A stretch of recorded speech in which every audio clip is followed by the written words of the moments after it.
Mga kababayan, mga OFWs, mga taxpayers na pinaghihirapan ang buwis.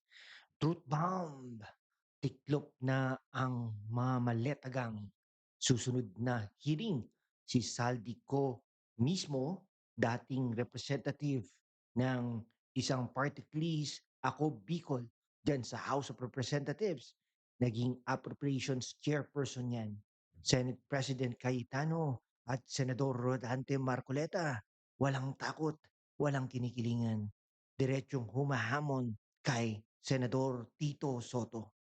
Bakit parang takot na takot si dating Senate President na yan? Bakit bigla niyang gustong kontrolin ang hearing? Blind item no more. May something to hide ba? Question mark. Panoorin niyo ito hanggang dulo. Walang censorship, walang trapo protection. Dito tayo magsasalita ng totoo, mga kaibigan. Kamusta naman yan?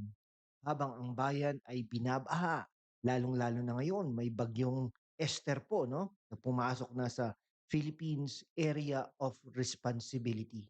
Habang walang maayos na flood control, may mga politiko raw na tumatanggap ng maleta, maleta na puno ng pera. Mga dating Marines na nag-testify, diretsong nagsabi kung sino-sino ang binigyan.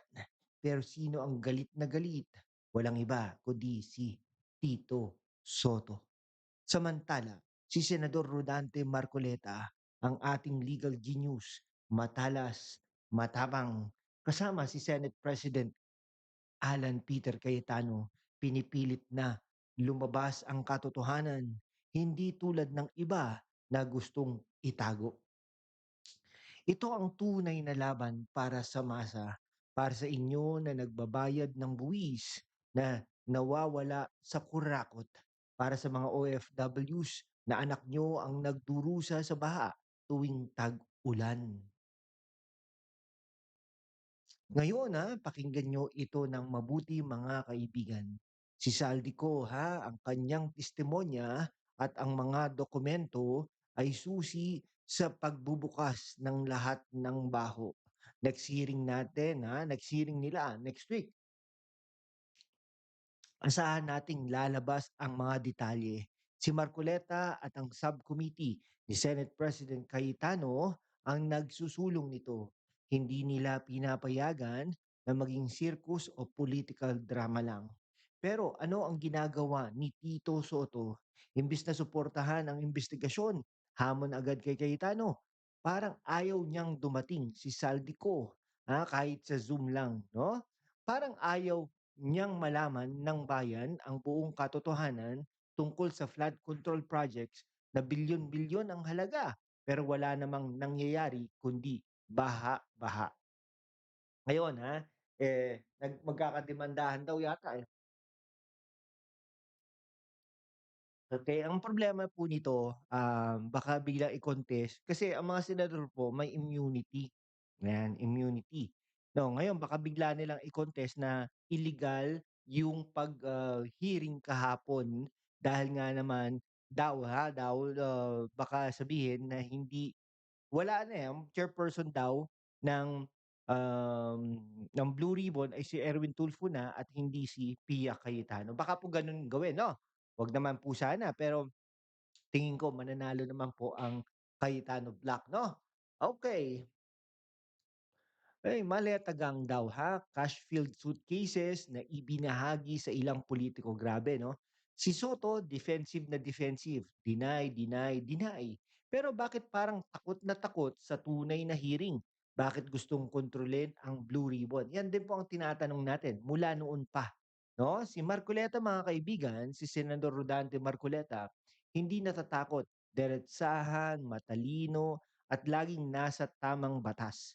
Si Senate President Cayetano naman, mga kaibigan sobrang matapang, sobrang tapang, matapang na leader na handang harapin ang mga trapo. Kaya nga sana po siya yung naging Vice President ni Pangulong Rodrigo Roa Duterte noong 2016 no? Okay, mga kababayan ito ang tunay na pagkakaiba. May mga senador na tuta ng sistema, May mga tulad ni na Marcoleta, Saldico na handang magsalita at Cayetano na handang ibunyag ang kurakot para sa bayan. O mga kaibigan ha, ah, yan mga kababayan ha, ito ang tunay na pagkakaiba. May mga senador na tuta ng sistema. May mga tulad ni Marcoleta, Saldico na handang magsalita at si Cayetano nga sinasabi nga natin na talaga sobrang tapang. Huwag tayong maniwala sa mga palusot ha. Ang pera ng bayan ay hindi maleta para sa bulsa ng iilan. Grabe no? Hindi mo rin maiisip ba't ganun eh no? So, mga kaibigan, sandali lang po yung hatol nila.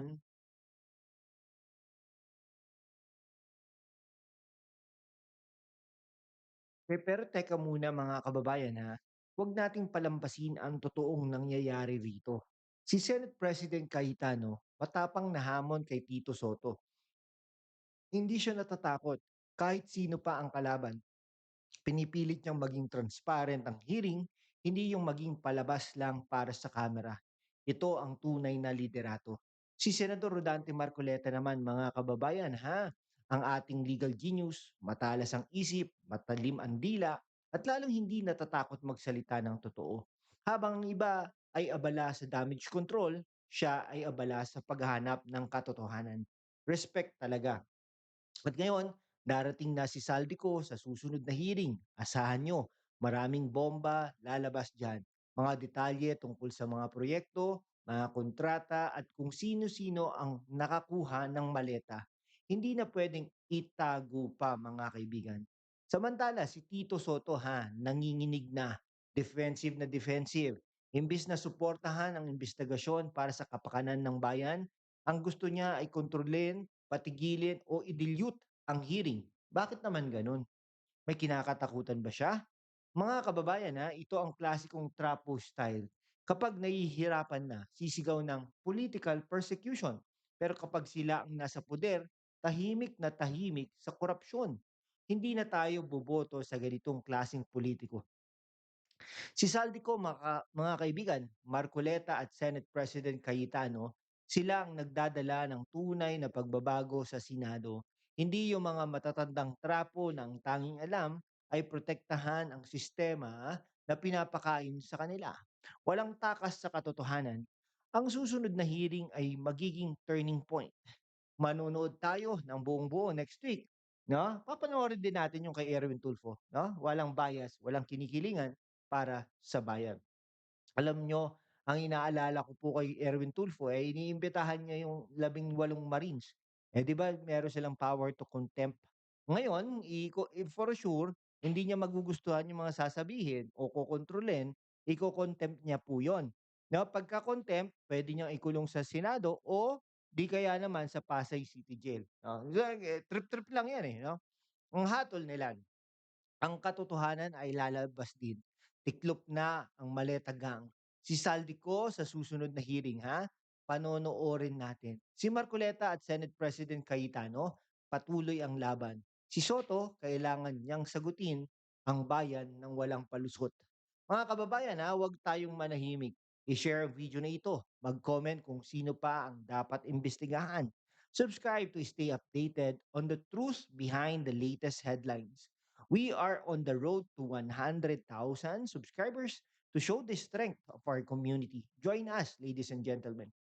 Sa mundo kung saan ang kasinungalingan ay nangingibabaw, ang katotohanan ang unang sinisikil. Pero kasama niyo ako, magpapatuloy tayo sa laban, walang takot, walang kinikilingan, at laging handa para sa bayan.